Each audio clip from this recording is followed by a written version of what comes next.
जो परमेश्वर के लोगों के बीच काम करता है, जो शैतान भेजता है ताकि उनके लाइफ को डिस्ट्रॉय करे, उनके मैरिड लाइफ को डिस्ट्रॉय करे, चर्च को डिस्ट्रॉय करे। आप देखें, अगर जो आदमी चर्च को तोड़ता है तो वो इजाबेल स्पिरिट से ग्रसित होता है।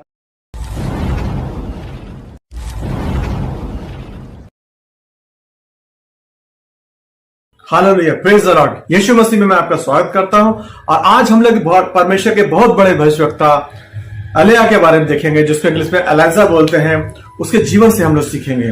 तो एलिय्याह भविष्यवक्ता था, वो इजराइल का भविष्यवक्ता था और उस समय जो है एक ग्रेट एपोस्टेसी जो थी इजराइल में, हम लोग देखते हैं कि इजराइल में धर्म का त्याग हो गया था और लोग जो है अपने अपने हिसाब से देवी देवताओं को, स्पेशली जो बाल की वर्शिप करते थे, बिकम अ बेल वर्शिपर, और वो लोग बाल देवता की पूजा करते थे और उन्होंने सच्चे परमेश्वर को छोड़ दिया था। उस समय से गिलियाद से, माउंट गिलियाद से एक भविष्यवक्ता आता है, जिसका एक ऐसा भविष्यवक्ता जिसका ना पिता के बारे में लिखा है ना माता के बारे में लिखा है, एकदम से वो प्रकट होता है। और वो राजा अहाब जो बहुत ही विकेड है, जो यरोबाम की रीति से चलता है। यरोबाम कौन था? यरोबाम वो राजा था जिसने इजराइल को मूर्ति पूजा में ढकेल दिया। तो उसके सामने एलिय्याह प्रकट होता है और कहता है कि जिस परमेश्वर यहोवा के सामने मैं रहता हूं, उसके जीवन की शपथ, इस वर्ष मेरे बिना कहे मेह नहीं बरसेगा, ना ओस पड़ेगी। यानी कि परमेश्वर यहोवा उसको भेजता है। उसके परमेश्वर के वचन को एलिय्याह जो नबी जो है, एलाइजा जो है, प्रोफेट एलाइजा जो है, एक स्पाइनलेस किंग, जो राजा जिसकी रीढ़ की हड्डी नहीं थी, वो राजा अहाब राजा जिसका कोई डिसीजन मेकिंग पावर नहीं थी, उसके सामने वो खड़ा होता है। और हमें आज ऐसे ही फायरी प्रोफेट चाहिए जो किसी से राजा के सामने भी जाए तो अपना संदेश रखने से ना घबराएं। और वो एलिय्याह जो है 7 आश्चर्य कर्म करता है। वो क्या करता है? पहला, जिसका वर्णन पहला किंग 17 की पहली लाइन में लिखा है कि बोलता है कि मैं नहीं बसेगा। फिर उसी पहले किंग 17 के 2 से 4 में लिखा है कि वो करित नाले के पास जाता है, वो चरित ब्रुक के पास जाता है, वहां से वो छुपा रहता है और वहां पर उसका जीवन पालन होता है। और ऐसी जगह से उसका जीवन पालन होता है जहां पर उसको कौवे खाना खिलाते हैं, वो उसको मीट लाते हैं, ब्रेड देते हैं। दूसरा आश्चर्यक्रम। तीसरा आश्चर्यक्रम, यानी कि एलिय्याह 7 आश्चर्यक्रम करता है, उसमें 2 बताए। तीसरा, पहला राजा 18 की 38 में लिखा है कि एलिय्याह जो है, एलाइजा जो है, आसमान से आग गिराता है। पहला की 17 के 22 में लिखा है कि वो एक सारपत नगर को जाता है। इसके आगे का वर्णन है, जहां पर जब माउंट करिच सूख जाता है तो वो सारपत की एक विधवा स्त्री के पास जाता है एलिय्याह, तो वहां पर एक होता है, उसकी बच्चा जो है मर जाता है, तो एलिय्याह जो है। और चौथा आश्चर्य करता है, एलिय्याह जो है उस विधवा स्त्री के बच्चे को जिंदा कर देता है। और उसी में 45 उसी की 45 लाइन पढ़ेंगे, पहला राजा 18 की 43 में पढ़ेंगे। वहां पर एलिय्याह जो है बारिश लाता है, यानी कि जब 3.5 साल तक सूखा हो जाता है, तो उसके बाद जब 3.5 साल होने वाले होते हैं, तब एलिय्याह जो है बारिश लाता है। और छठा जो आश्चर्य कर्म है, दूसरे अध्याय की 8वीं लाइन में है, वो यरदन नदी को 2 भागों में बांट देता है। यरदन नदी पूरी ऊपर से भरी हुई थी और वो क्या करता है, उसको 2 भाग में कर देता है। इससे पहले मूसा जो है रेड सी को, लाल समंदर को 2 भागों में बांटता है। यहाँ एलिय्याह नदी है, जो एलाइजा है, यरदन नदी को 2 भाग में कर देता है। और सबसे बड़ा जो दूसरा राजा, दूसरे अध्याय 11वीं लाइन में लिखा है कि जो है अग्निमय रथ और अग्निमय घोड़ों से घेर करके उसका शरीर जो है आकाश को चला जाता, आसमान जलाता, तीसरे स्वर्ग को उठा लिया जाता है। यानी कि 7 आश्चर्यक्रम। ये जो 7 आश्चर्यक्रम है, ये प्रोफेट एलिय्याह ने किए, ये एलाइजा ने किए। प्रोफेट एलाइजा था, ओल्ड टेस्टामेंट का प्रोफेट था।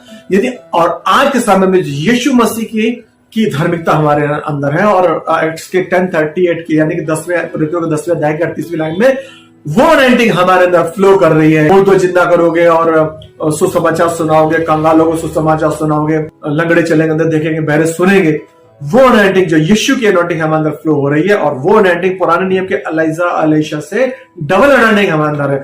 तो सोचो, ओल्ड टेस्टामेंट का जो लॉ में चलता था, जिसको ग्रेस नहीं था, जो यीशु मसीह का धार्मिकता नहीं थी, वो अपने शरीर की नियम से चल करके जब उसने 7 आश्चर्य कर्म करे, तो आज के समय में जब हम एंड टाइम में चल रहे हैं, यानी कि फर्स्ट एडवेंट ऑफ क्राइस्ट, पहला यीशु का आगमन, सेकंड एडवेंट ऑफ क्राइस्ट, दूसरे यीशु का आगमन के बीच को टाइम को हम अंत का समय कहते हैं। तो उस अंत का समय में यीशु की धार्मिकता हमारे अंदर है, यीशु के अनॉइंटिंग हमारे अंदर फ्लो करे, तो सोचो एलिय्याह से कितना बड़े काम होंगे और कर सकते हैं। तो कि 12 अध्याय की 13वीं लाइन और 14वीं लाइन में लिखा है, यीशु मसीह कहते हैं तुम मुझसे बड़े बड़े काम करोगे। हालेलुया। ऐसा प्रूव भी हो चुका। पत्रस ने बड़े बड़े काम किए, यानी एक मीटिंग में 3000 लोग ज्वाइन करवा दिए। पौलुस ने सब बहुत बड़ा आश्चर्य करे, मुर्दे जिंदा जलाए। तो सोचो कि अब हम लोग की बारी है, यानी कि जब यीशु के फर्स्ट एडवेंट ऑफ क्राइस्ट था, पहले यीशु का आगमन था, तब यूहन्ना बपतिस्मा दाता वाला था, जो यीशु मसीह के आने के पहले आगमन की मार्ग प्रशस्त कर रहा था, कि बोला था कि मार्ग तैयार करो क्योंकि छुटकारा देने वाला आ रहा है, ऐसा करके वो जगह में बोलता था। और लोग अपना मन फिराते थे, यरदन में डुबकी लेते थे और बपतिस्मा लेते थे, तो मन फिराते थे। यानी कि अब अंत के समय में, यानी कि अब सेम सीन होने वाला है, second advent of the Christ, यीशु मसीह का द्वितीय आगमन होने वाला है। तो वो जो है प्रोफेट जॉन द बैप्टिस्ट, यानी कि यूहन्ना बपतिस्मा देने वाले हम सब है, आप जो देख रहे हैं और जो मैं बोल रहा हूं, हम सब प्रोफेट जॉन द बैप्टिस्ट की तरह हैं, जो अब हम सेकेंड कमिंग ऑफ क्राइस्ट को हम लोग को उसको प्रशस्त करेंगे। यानी कि जो एनालिटिक यीशु मसीह कहते भी हैं कि जो जॉन द बैप्टिस्ट था, जो उसके अंदर जो अप्रिशिएटिंग पावर थी वो एलिया की थी, एलाइजा की थी, वही पावर हमारे अंदर है। यानी कि नए नियम में एलाइजा और एलिया से बढ़ के हमारे अंदर सेम एनालिटिक है। यानी कि जब यीशु मसीह का दूसरा आगमन होने वाला है, तो हम आकाश से आग गिरा सकते हैं जो इस शैतान की शक्तियां हैं जो यहाँ पर धरती पर है, उसके शासन को, क्योंकि इस संसार का सरदार कौन है? शैतान है। उसके राज को खत्म करने के लिए हम आकाश से आग गिरा सकते हैं, ताकि उसका जो है यहाँ पर जो राज है भस्म हो, और जो उसके क्लचस में, जो उसके जकड़न में, उनको हम लोग आजाद करें। क्योंकि पहला यूहन्ना के 3 में 8 में लिखा, यीशु मसीह से लिए आया कि शैतान कौमों को नाश करे। अब यीशु मसीह ascended to the heaven, यीशु मसीह स्वर्ग में है, लेकिन वो हमारे अंदर स्पिरिट में, होली स्पिरिट हमारे अंदर है, वही पावर हमारे अंदर। तो हमको अब शैतानिक कामों को आग गिरानी है, नष्ट कर देना है, जला देना। आग क्या करती है? जला देती है। पवित्र सामर्थ से उसको जला देना है। और जैसे एलाइजा ने मुर्दा जिंदा किया, हमको भी मुर्दे को जलाने का हमारे पावर है। और तीसरा, हमको आकाश से पानी रोक देने की और आकाश से बारिश करने की भी हमारे पावर है, क्योंकि मत्ती 16 के 18-19 में लिखा कि जिस चीज को तुम बांधोगे बन जाएगा, जिस चीज को तुम खोलोगे आकाश में खुल जाएगा। यानी कि वही पावर हमारा अंदर सेम फ्लो कर रही है, जो आज के लोगों में जो लोग देख रहे हैं वो प्रोफेटस है। क्योंकि जॉन पहले के 12 में और रोमन्स के 8 के 16 में और गलातियन 3 के 7 के अनुसार हम लोग यीशु मसीह के बेटे बेटियां, हम लोग यीशु के डिसाइपल। यीशु मसीह ने कहा है कि विश्वासों के चिन्ह होंगे जो बिच्छों को लताड़ेंगे और सर्पों को कुचलेंगे, और अगर अब विनाशक विष की चीजें पी भी जाए तो उनको कोई हानि नहीं होगी।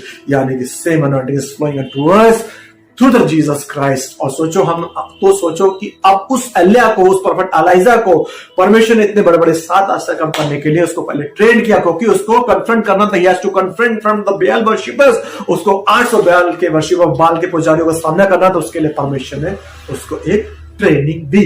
हालेलुया। यानी कि आप जब छोटा एग्जाम निकालते हैं, जब सरकारी एग्जाम निकालते हैं या कोई तैयारी करते हैं, तो आपने देखा होगा 2 टियर एग्जाम होता है, 2 चरणों में एग्जाम होता है। उसका फिर उसका इंटरव्यू होता है, तब जाके आपका दुनिया के रूप में सिलेक्शन होता है, नौकरी लगती है। तो सोचो जब प्रभु का काम है तो वो क्यों ऐसे ही क्यों होगा? यानी कि प्रॉफिट एलिया जो है ऐसे नहीं बना, उसने 7 आश्चर्य काम यूं ही नहीं किए, वो एक परमेश्वर की ट्रेनिंग में गया।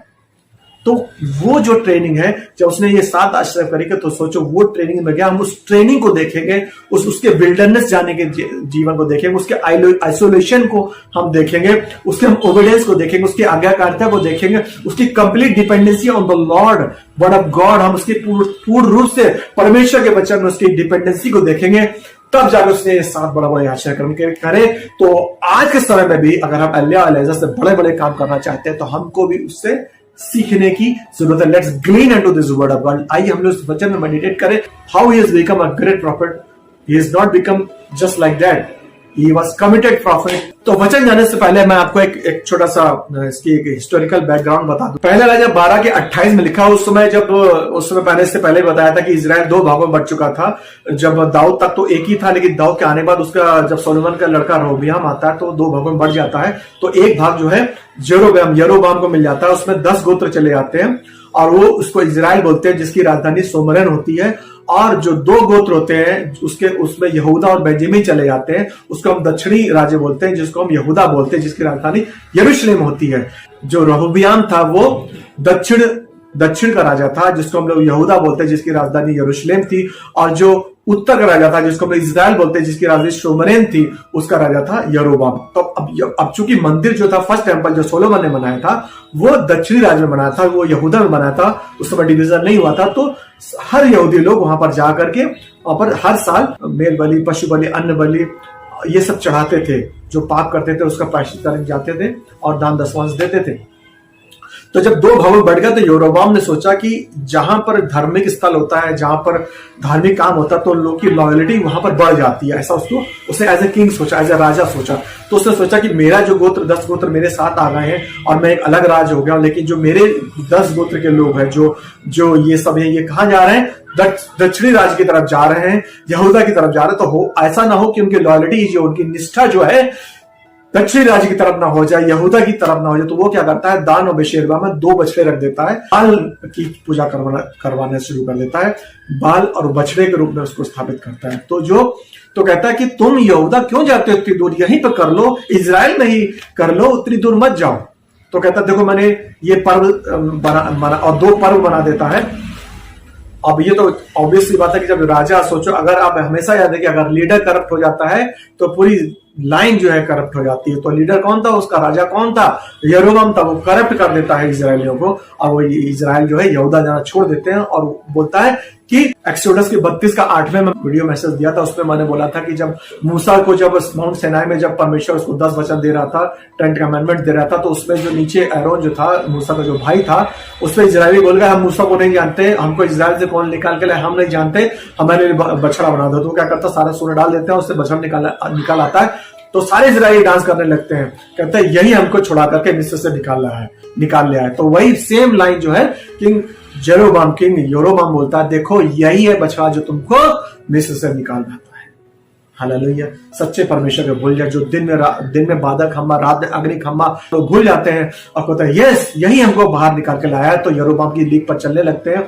एपोस्टेसी, there we see a great apostasy after the जजेस। न्यायों के बाद बहुत बड़ा धर्म त्याग हम लोग देखते हैं यहाँ पर कि लोग सच्चे परमेश्वर यहोवा को भूल जाते हैं और ऊंचे अल्टर बनवा देता है, ऊंची वेदियां बनवा देता है। और लेवी जो लोग होते हैं, जिसके लिए यहोवा ने लेविटिकस में बोला है, अल्लाह व्यवस्था में बोला कि लेवी ही लोग जो है ये याजक का काम करेगा, तो लेवी लोग को वो याजक काम हटा देता है और दूसरे लोग को वो याजक का संस्कार कर देता है। और उनको बोलता है कि ये बैल की जो बाल देवता की पूजा है, जो बैल वर्शिप है, जो बछड़े की जो पूजा है, लेवी लोग नहीं करेंगे। वो निर्धारित करता, कौन निर्धारित करता? यरोबाम राजा।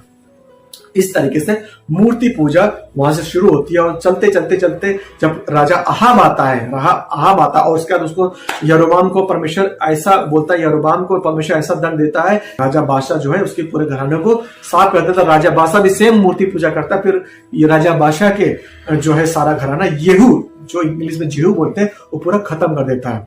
तो लेकिन उसके बाद जो है अहाब जो है, जो ओमरी शासक, ओमरी के वंश का था, वो जो है सेम लीग पर चलता रहता है, यरोबाम के लीग पर चलता रहता है। यानी कि इजराइल के जो 10 गोत्र थे, उसके सारे राजा कर्म थे और उनको परमेश्वर चेतावनी के लिए बहुत ही प्रोफेट भेजता था, लेकिन लोग कान नहीं लगाते। लेकिन जो यहूदा का जो राजा था, इसमें 2 गोत्र थे, वहां के राजा कुछ अच्छे थे, कुछ खराब थे। तो ये इसकी मैंने बैकग्राउंड बताई। तो आपको पता है जब पाप का घड़ा भर जाता है तो परमेश्वर उसका दंड जरूर लाता है। तो उसके बाद जब इतना ज्यादा ये सब परमेश्वर ने क्या किया, जब ये लोग नहीं माने तो परमेश्वर ने अपने प्रोफेट एलिया को भेजता है अहाब को चेतावनी देने के लिए।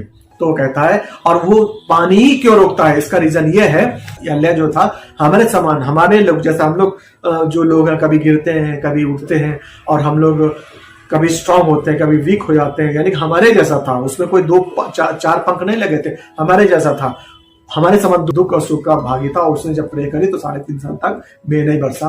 तो जब वो क्या करता है कि वो इसलिए पानी को मानता है क्योंकि जो बाल का जो बाल देवता है उसको वेदर गॉड बोलते हैं, फर्टिलिटी का गॉड बोलते हैं, उत्पादकता का भगवान बोलते हैं। तो उसी पर वो स्ट्राइक करता है यहोवा कि देख अब ये तुम्हारा जो बाल जो है पानी बरसाता, तो मैं पानी को रोक दूंगा, तो यानी कि तुम्हारे भगवान को रोक दूंगा, तुम्हारे देवता को रोक दूंगा। अब देखो तुम कितना भी बाल से पूजा कर लो लेकिन पानी नहीं गिरेगा। तो परमेश्वर यहोवा है जो सच्चा परमेश्वर, जो जीवित परमेश्वर है, वो प्रॉफिट अल्लाह को भेजता है। अल्लाह बिना डरे हुए राजा के सामने, सोचो राजा के सारे सिपाही खड़े हैं वहां पर, अल्लाह बिना डरे हुए परमेश्वर की बात बोलता है। आज के समय में अगर हम लोग देखेंगे तो पास्टर है या कोई प्रॉफिट है तो लोग मुंह देख के डर जाता है कि अरे हम अगर ये बात बोलेंगे चर्च में तो लोग हमारे चर्च को छोड़ देंगे। लेकिन प्रॉफिट अल्लाह जो है, इसलिए परमेश्वर का वो भविष्यता बोलते हैं, इसलिए फायरी परमेश्वर प्रॉफिट बोलते हैं, क्योंकि उसको किसी का भय नहीं था। 2 तिमोथी के साथ लिखा है कि परमेश्वर ने हमको भय की आत्मा नहीं दी, हमको शांत मन और तेज दिमाग और करेज का आत्मा दिया है, साहस का आत्मा दिया है। अब मैं राजा अहाब की एक और गलती बताना चाहूंगा कि जो राजा अहाब था वो इजेबेल से शादी करता है, जिसको हम लोग जेजेबेल बोलते हैं। इजेबेल जो सिदोनी राज्य की थी और जो है घोर बाल की पुजारी थी और घोर अस्तोरेत देवी की पुजारी थी, जो उसको वर्शिप करती थी। और जब उसकी शादी जो अहाब राजा जो है, बाइबल मना है कि अन्य जाति में शादी मत करना, उससे शादी कर लेता, उसको लेके आता, तो वो क्या करती है, आपको मैं जेजेबेल स्पिरिट के बारे में बताऊंगा, मैं इजेबेल स्पिरिट के बारे में बताऊंगा, इजेबेल का आत्मा क्या होता है, कैसे परमेश्वर के लोगों में काम करता है और कैसे राजा अहाब के जीवन में काम किया। जब वो शादी करके आई तो क्या करती है, उसका सबसे पहले उसने क्या किया, जितने भी परमेश्वर के यहोवा के जो अल्टर थे, जो वेदियां थे, उसको सबको नष्ट कराया और जो उसके वर्शिपर थे, सच्चे परमेश्वर यहोवा के जो उपासक थे, उसको ढूंढ ढूंढ के मारा। और परमेश्वर, अगर हम जेम्स में पढ़ेंगे तो उसमें लिखा है कि परमेश्वर ने 7,000 यहोवा के उपासकों को छुपा रखा था, सिर्फ एक। सोचो उस समय जो है उसको लड़ने के लिए, उसको कन्फ्रंट करने के लिए, अहाब राजा को कन्फ्रंट करने के लिए सिर्फ एक mighty man of valour, mighty man of the god prophet Elijah ही सामना करता, बाकी 7,000 लोग छुपे रहते हैं। प्रॉफिट होते हैं, परमेश्वर के भविष्यवक्ता होते हैं, लेकिन उनका हिम्मत नहीं होती। सिर्फ एक ही, one man can change the history, एक आदमी हिस्ट्री मेकर आता है जो एलिय्याह आता है, जो सामना करता है। वो उसको बोलता है कि 3.5 साल तक मैं नहीं होगा, पानी नहीं बरसेगा। तो अब वो जब जो जेजेबेल को शादी करके लाता, तो वो क्या करती है, सारे जो है परमेश्वर के जो दास उसको मार देती, ढूंढ ढूंढ करके सारे परमेश्वर की विधियों को नाश कर देती है। अब मैं जब बताना चाहूंगा जेजेबेल स्पिरिट क्या होती है, इजेबेल स्पिरिट क्या होती है। वो जो होती है अपने आप को मैग्नीफाई करती है, मतलब उसके अब जो किंग अहाब था, वो स्पाइनलेस क्यों बोल रहा हूं, एक ऐसा राजा जिसकी कोई रीढ़ी की हड्डी नहीं थी, यानी कि उसका डिसीजन मेकिंग नहीं थी, यानी कि जो वो वाइफ बोलती थी, जो उसकी पत्नी किंग इजेबेल बोलती थी, जेजेबेल जो क्वीन बोलती थी, वही करता था। यानी कि अगर वो बोलती थी कि सब तरफ मार दो यहोवा के पुजारियों को, उपासकों को, तो मरवा दिया उसने। सारी वेदियां यहोवा की ढा दी, तो ढा दी उसने। और बाल के लोग उसने रिक्रूट किया, उनको आगे बढ़ाया, बाल के वर्शिपर्स को उसने प्रमोट किया, और उस राज्य में जो इजराइल में जो है बाल के देवता की पूजा को उसने कैपिटलाइज करा दिया, यानी कि राज्य का एक धर्म बना दिया कि इस राज्य का जो धर्म है बाल की पूजा होगी। और दूसरा, इजेबेल स्पिरिट जो है उस चीज से घृणा करती है जिसको यहोवा पसंद करता है, उस चीज से प्रेम करेगी जिसके लिए यहोवा घृणा करेगा, और यहोवा जिस चीज से प्रेम करेगा, इजेबेल स्पिरिट जो है उस चीज से घृणा करेगी। यानी कि वो उसका घृणा क्या करती है और वो कैसे काम करती है, वो सबसे पहले चर्च में जाकर के सबसे पहले चर्च को तोड़ेगी, चर्च के ऐसे उसके सड्यूस करेगी, उसमें लालच लोगों में डालेगी, और वो चर्च को तोड़ेगी, चर्च के अंदर और बाहर दोनों तरह काम करेगी, लोगों के जीवनों को तोड़ेगी, मैरिज रिलेशन को तोड़ेगी, और वहां पर लोगों को और अपनी बात मनवाने के लिए इतना ज्यादा इमोशनल आउटबर्स्ट करेगी, इतना ज्यादा वो इमोशनली अपने आप को इतना ज्यादा वो आउटबर्स्ट करेगी कि आप सोचेंगे इसकी बात मान लो। यानी कि सही बात अगर आप बोलना भी चाहेंगे, और जेजेबेल स्पिरिट से, जो इजेबेल स्पिरिट से जो पीड़ित है आदमी, वो आपको अपनी बात मनवा लेगा, साम दाम दंड भेजते रो रो के कैसे भी। और उसको जब आप करेक्ट करेंगे तो वो करेक्शन को में ऑफेंड हो जाती है, कभी भी करेक्शन की बात वो नहीं लेती, कहते हैं जेजेबेल स्पिरिट, वो इजेबेल स्पिरिट बोलते हैं उसको। और इजेबेल स्पिरिट क्या करेगी, जो जेजेबेल स्पिरिट होगी, जो अपनी एडमायरेशन करेगी, अपनी स्वयं की बड़ाई करना उसको पसंद आएगा, और उसके अंदर सेल्फ कंट्रोल बिल्कुल नहीं होता है। जैसे हम लोग पहला किंग 18 के 4 पढ़ते हैं, वहां पर सारे परमेश्वर के यहोवा के जो याजक थे, जो उसके उपासक थे, उसको मरवा डालती है। पहला राजा 21 में पहले लाइन में पढ़ेंगे, वहां पर एक विनियार्ड थी, जो एक दाख की बारी थी, जो एक उसको आदमी के मालिक होता तो उसको भी वो छल से मार डालती है, यानी कि छल से भी काम करती है। ये बाइबल से ही मैं बता रहा हूँ कि जेजेबेल स्पिरिट कैसे काम करती है। जो प्रॉफिट एलिय्याह होता है उसको भी मारने की धमकी देती है, पहला राजा 19 में हम देखते हैं। और ये मैं एफिशिएंट 2:2 अगर देखेंगे तो उसमें लिखा है कि पौलुस चेतावनी देता है कि जो स्पिरिट है जो हवा में काम करती है, यानी कि जो ये डेमोनिक स्पिरिट है, जैसे कि अगर हम हायरार्की में देखें तो इनका भी एक हायरार्की है। जैसे आप देखते हैं कि एक कमांडर, उसके नीचे सब कमांडर, फिर उसके नीचे सिपाही, वैसे ही इनका भी होता है। यानी कि ऊपर लूसीफर है, जो इब्लिस है, जिसको हम शैतान बोलते हैं, जिसको दोष लगाने वाला बोलते हैं, जिसको हम संसार का सरदार भी बोलते हैं। उसके नीचे जो है बाल जबूब, जो उसको बोलते हैं, बाल जबूब बोले तो मक्खी का देवता जो, और उसके में अब अगर आप मक्खी को देखें, मक्खी के छत्ते को देखें तो उसमें देखो रानी मक्खी होती है, उसमें उनकी सिपाही होता है, यानी कि उसका हेड जो होता है रानी मक्खी होती है। तो वैसे ही बाल जबूब होता है, उसका हेड होता है, उसके नीचे उसके अंदर सिपाही होते हैं, यानी कि हायरार्की होती है। और उसके तीसरे लेवल में इजेबेल स्पिरिट काम करती है, यानी कि इसके कई टर्म है, जो टॉपिक अलग हो जाएगा।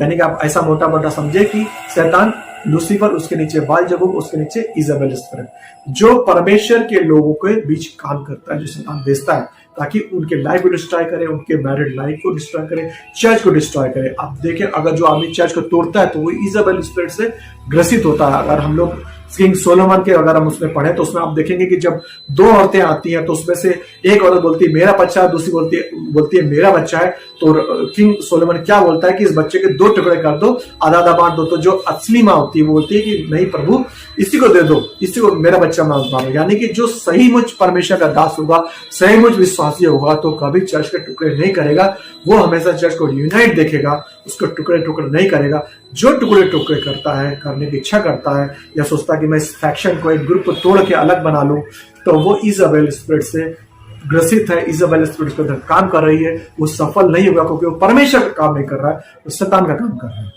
तो हमको और सबसे पहली बात मैं बताना चाहूंगा, जब आप बाइबल पढ़ते हैं, बाइबल को ढंग से पढ़ते हैं, मेडिटेट करते हैं, तो सबसे पहला परमेश्वर का जो गिफ्ट ऑपरेट होता है, शुरू होता है, वो डिसर्निंग का स्पिरिट होता है। आत्माओं की परख आता है। आपको पता चल जाएगा अगर अपने बाइबल ढंग से पढ़िए कि जो वर्ड ऑफ गॉड आ रहा है, जो मैसेज आ रहा है, जो रेवलेशन आ रहा है, जो लेमा आ रहा है, जो लोगों से होता हुआ आ रहा है, तो वो किस तरीके से आ रहा है, किस सोर्स से आ रहा है, आप समझ जाएंगे।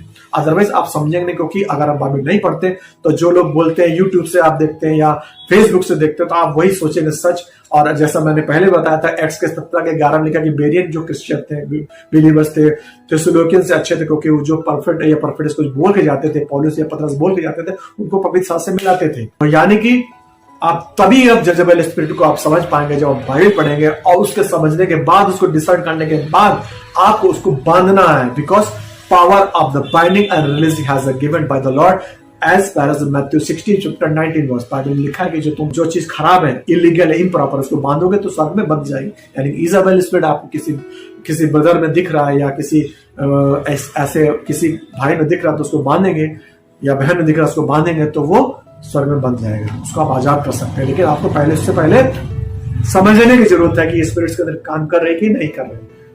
अब हम मुद्दे के बाद आते हैं, हम मेन टॉपिक पे आते हैं कि अब प्रॉफिट एलिजा जो है, एलिया है, जो कैसे प्रॉफिट एलिया बना, कैसे उसने 7 अच्छे काम किए, वो ट्रेनिंग परमिशन, कैसे उसको परमिशन ने ट्रेनिंग दी। जब एलिया ने, प्रॉफिट एलिजा ने जब किंग अहाब से बोल दिया कि सारे दिन में नहीं बरतेगा, ना ओस गिरेगी, तब परमेश्वर का वचन कब आया? जब उसने आज्ञा मानी, तब परमेश्वर का वचन आया। जब हम आज्ञा मानते हैं तो परमेश्वर का वचन आता है कि नेक्स्ट स्टेप क्या करना है। परमेश्वर यहोवा का बच्चा फिर एलिया के पास आता, बोलता है, यहोवा क्या बोलता है? करीत नाले के पास चला जा, मत छुप जा।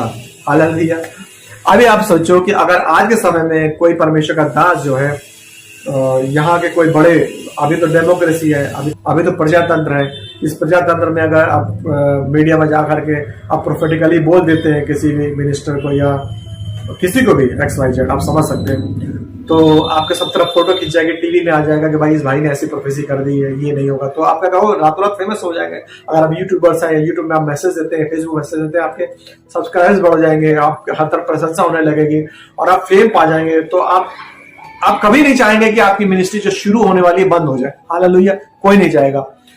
यहां पर जैसे अल्लाह का जब बोलता है सामने, तो अल्लाह जाहिर सी बात है, पूरे इजराइल में बात आग की तरफ फैल गई कि एक ऐसा प्रॉफिट आया है, माउंट गिलियाद से होकर गया है, जिसके बाप के बारे में मालूम नहीं, इसके माँ के बारे में मालूम नहीं। राजा अहाब से जो सब लोग थरथर कांपते हैं, इजाबेल से जो थरथर कांपते हैं, वो सामने आके ऐसा बोल रहा है। फिर परमेश्वर का वचन आता है कि हे मेरे दास, हे मेरे प्रॉफिट, तेरा नाम हो गया, लेकिन तू उसको भुनाने नहीं पाएगा। जा, एक करीत ना लेके चला जा, वहां छुप जा जाकर के। हालेलुया। आप समझिए कि उसकी मिनिस्ट्री शुरू होने से पहले ही बंद हो गई। और वो करीत नाला क्या है? अगर आप इंग्लिश में उसको चरित ब्रुक बोलते हैं, हिंदी में करीत नाला बोलते हैं। वहां का मतलब है, करीत का मतलब है, चरित का मतलब है कटिंग अवे, यानी कि कुछ चीज ऐसी जो आइसोलेशन, डिजर्टेड प्लेस में जाना, विल्डरनेस में जाना।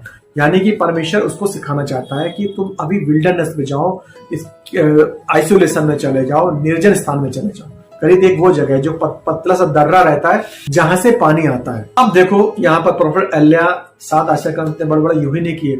एक भी क्वेश्चन यहोवा से नहीं करता है। वो बोलता है, अरे परमेश्वर में जीपीएस सिस्टम नहीं है, मैं कैसे ट्रैक करूंगा, कैसे जाऊंगा।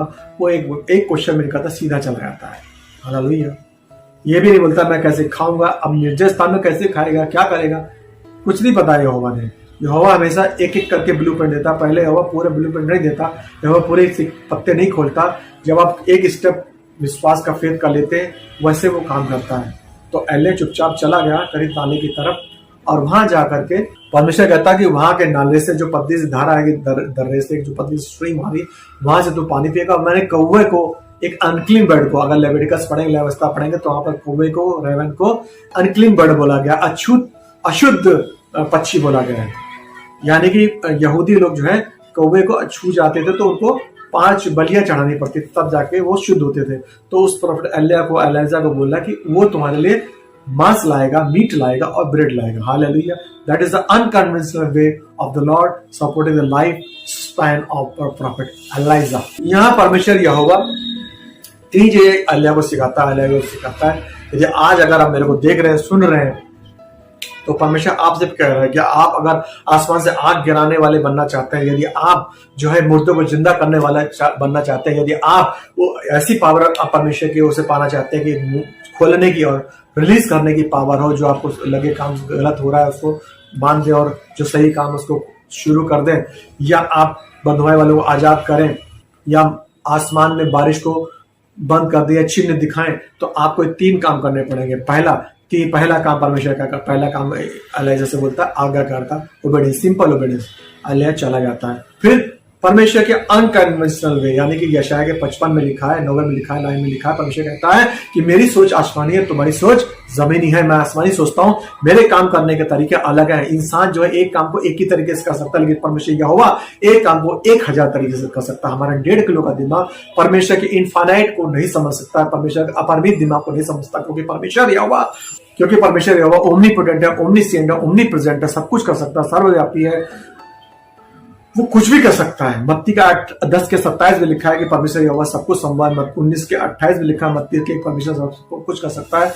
जो वचन परमेश्वर की यहोवा की ओर से होता है वो प्रभाव रहित नहीं होता, यानी कि प्रभाव जरूर लाता है। यानी कि यहाँ पर परमेश्वर 800 बाल के पुजारियों से, अस्तोरत देवी के पुजारियों से लड़ने के लिए परमेश्वर एलिजा को तैयार कर रहा है। उसके लिए क्या कर रहा है? सबसे पहले आज्ञाकारिता सिखा रहा है, आज्ञा मानना सिखा रहा है। यहाँ पर देखो परमेश्वर के तरीके, यानी कि पानी का इंतजाम हो गया। अब जो है कौवे सुबह की शिफ्ट में और शाम की शिफ्ट में, हालेलुया, उसको खाना खिला रहे हैं। ऐसी जगह से चीज ला रहे हैं जो स्पिरिचुअल अनक्लीन है, आत्मिक रूप से अनक्लीन है। यानी कि परमेश्वर के मेरे प्रिय भाइयों बहनों, मैं आपको बताना चाहूंगा कि परमेश्वर ऐसे लोग का भी इस्तेमाल कर सकता है जो आपको लगते हैं ये किसी काम के नहीं है। परमेश्वर ऐसे लोग को आपके जीवन में हेल्प करने के लिए ला सकता है। आप सोचेंगे यार ये तो पैगन है, ये तो जेंटाइल है, ये हमारी क्या मदद कर सकता है, यानी लेकिन परमेश्वर आपके आत्मिक जीवन में ऐसे लोगों के द्वारा भी आशीष ला सकता है। यहाँ पर कौवे को परमेश्वर यहाँ दिखा रहा है कि अनक्लीन मत को, परमेश्वर गधी को भी इस्तेमाल कर सकता है। Praise the Lord. हमें उम्मीद है कि आपको हमारे वीडियोस पसंद आ रहे होंगे और आप बहुत कुछ सीख रहे होंगे। उनसे मसीह में बढ़ने में, बाइबल के वचनों को समझने में आपको मदद मिल रही होगी। तो फिर देर किस बात की, जल्दी से हमारे YouTube channel life in Christ को सब्सक्राइब कीजिए और साथ ही साथ बेल आइकन भी दबा दीजिए ताकि हमारे लेटेस्ट वीडियोस के अपडेट्स आपको मिलते रहें और आप हमारा कोई भी वीडियो मिस ना करें। और हाँ, दूसरों के साथ ज़रूर शेयर कीजिए ताकि वो लोग भी बाइबल के वचन की समझ में और यीशु के साथ अपने मजबूत रिश्ते में आगे बढ़ सके, उन्हें भी यीशु के आने के दिन के लिए तैयार होने में मदद मिल सके और बहुत से ऐसे लोग जो नहीं जानते मसीहा को, वो जान सके अपने सच्चे परमेश्वर और जिंदा खुदा को। और साथ ही साथ हमारा जो फेसबुक पेज है वॉल ऑफ फायर, उसको भी जरूर से फॉलो कीजिए और ज्वाइन कीजिए। Thank you and God bless you.